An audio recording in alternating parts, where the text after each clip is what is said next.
Good afternoon. Thanks for joining me. My name is Don Elzer, and I'm seeking your support for the leadership of the Green Party of Canada. I would like to share with you some thoughts about the end of oil and what we are in fact facing as we seek to transition from fossil fuels to different alternative energy solutions. If you are a farmer, do you have a 10-year plan that would address the end of oil and gas as fuels on your farm? How about if you're a logger? What about your community? What if you are in the fishing business? What if you are in the business with a fleet of trucks?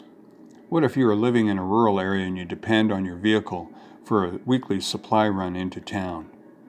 What if you live in a remote First Nations community that requires air service? What's your 10-year plan? My guess is that you don't really have one, and no one is suggesting any sort of urgency in this matter. We're told to get ready, but that we have time. We have already reached peak oil. However, we don't really have an accurate picture of what our oil and gas reserves are. We need to have a truly independent audit of all fossil fuel reserves in Canada, and it must be determined through an auditing process that is arm's length from both government and the oil and gas industry. We are told that oil reserves are around 100 years based on an equation of present and future consumption levels and based on a certain rate of supply. However, both of these factors can change based on market demand fluctuations and political decisions that control the rate of supply. We keep turning the taps on more, and we keep creating infrastructure to export more and more of this natural resource, which leaves the people of Canada and our economy vulnerable. We have become blind to future events when our most trusted institutions no longer share with us certain truths. Every time we turn the taps on a bit more, our actual oil reserves become less and less than what our predetermined forecasted reserves are. And every year we have been turning these taps on more. So today we have no idea what our fossil fuel reserves are. The people who are reporting to us that there is a safe supply also have a vested interest in keeping the supply constant and growing. What happens when we wake to the fact that, in possibly a year or within 5 years, that we only have 40 years of oil left? At that point, everyone, particularly industries, will become very nervous. And as it stands, those industries have the ear of government first and ahead of the people. When the truth begins to surface about how shallow our oil reserves are, will the airline industry want its own fuel reserve that is sanctioned by the federal government? What about the shipping and rail industries and the military and so on? So we may wake up one morning soon and learn that we have only 40 years of oil left, but then the next morning we might learn that as consumers we only have 5 years left of oil. This is a real possibility, and we are without a tangible transition plan, a plan that should have been rolled out 10 years ago. Instead, we are offering up solutions to re-employ laid-off oil patch workers to install solar panels. This kind of answer might be well-meaning, but it is also a bit shallow and shows that we are without real tangible solutions. We do not have a workable model of energy transition in this country. Instead, we seem to be in denial. At present, the narrative for sustainability is focused on transportation, electric vehicles, solar, but what about the regeneration of our other industries? For example, at present, there are no feasible industrial solutions for transitioning energy for the airline or forestry industries, and certainly not for agriculture and the thousands of farm families that drive that industry. It's true, we have alternative energy solutions, but they are costly, and it is questionable whether they meet the magnitudes required to be feasible. Many of the solutions presented to us are certainly not democratized. We are having to trust government, institutions, and corporations when they tell us that everything will be fine. But collectively, they do not share a plan that individuals, families, and small businesses can foster. Once again, family farms are being forgotten, as is the scope required to retool the entire country.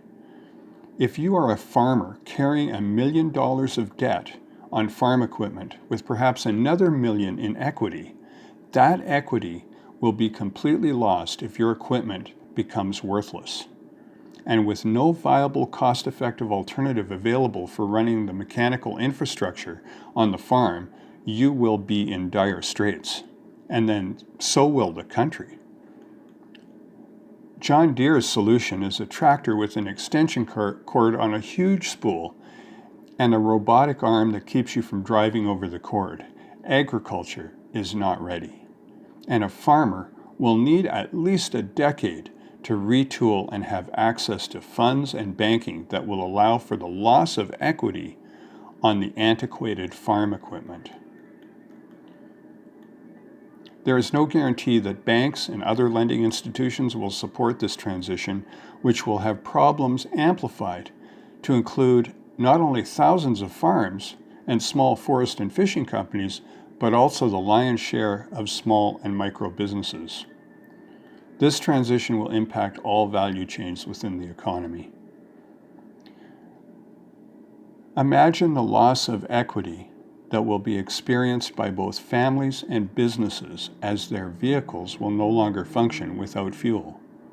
Not to mention every single gas or diesel device within a household or farm having to be replaced and retooled.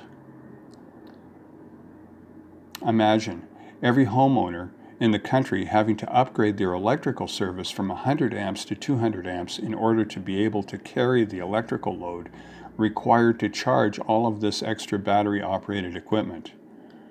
Imagine all of the people in rural and remote Canada who depend on personal transportation for their families and for work travel. There is no transit solution for these areas, and culturally it will not be welcomed as an option. Instead, we are depending on these people to purchase a new electric vehicle when most have never purchased a new vehicle in their lives. The redirection of disposable and discretionary income into replacing fossil fuel-dependent equipment will be staggering. And that's if the alternative green products and solutions are even available.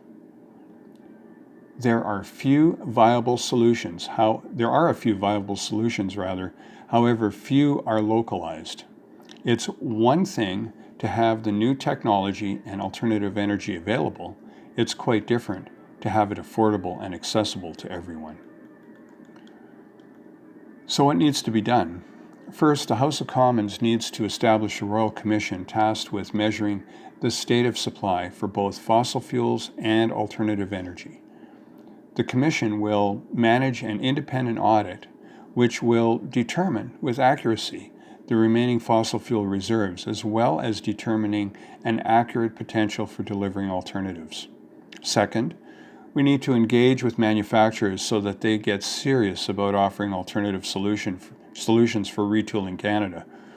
We need product overviews, guarantees of efficiency, price and delivery dates, and when they can be in the marketplace. We need to know that the retooling is affordable and effective for all Canadians. We need to have workable consumer and business financing plans, and we need them now. We need banks and lenders to be on board with financing retooling, and we need them to write off the value of the equity losses experienced by every part of the economy. We need a vast array of government-supported programs that will assist with this transition, and we need to engage with provinces and municipalities in problem-solving the many issues that will emerge, like what will happen when 100 gas stations in a community are shuttered. How will the oil and gas workforce transition? How will we make up for the loss of export revenues within our economy? The issues are endless. Imagine a world in a decade where there are no used cars for sale. The only option is a new one, and your present vehicle has no trade-in value. What will you do? The Green Party needs to lead the way in tackling this tough issue, and offer real workable solutions for all Canadians and not just a few. A word to the critics, though, who believe that sticking with an oil-based economy is the only way to go and that climate change is just fiction. My answer to them is this. We will run out of oil, and it's happening quickly. There will be a point that the remaining oil reserves will have to be dedicated to other uses outside of energy and transportation. Oil and gas are a finite natural resource, and when they are gone, they are gone. That is a fact. The quick depletion of fossil fuels and the end of that industry will actually be part of the climate change solution. In this decade, we will be experiencing one of the most greatest transitions ever to face humanity, and much of it is anchored within climate change and the end of fossil fuels, and we are not ready. As the leader of the Green Party of Canada, I will be relentless in a mission of demanding that Canada form a tangible 10-year plan that will transition and retool households, communities, small enterprise, and industries away from fossil fuels to safe, accessible, and affordable alternative energy that works for both urban and rural Canada. Canada's future depends on how quickly and effectively we transition away from fossil fuels. The Green Party of Canada has a great responsibility. We plant the seeds for change. We present the ideas and the passion so that all Canadians can become engaged and excited about the future of their communities, their nation, and planet Earth. Thanks for taking this time to listen to this podcast. I'm Don Elzer, leadership contender for the Green Party of Canada.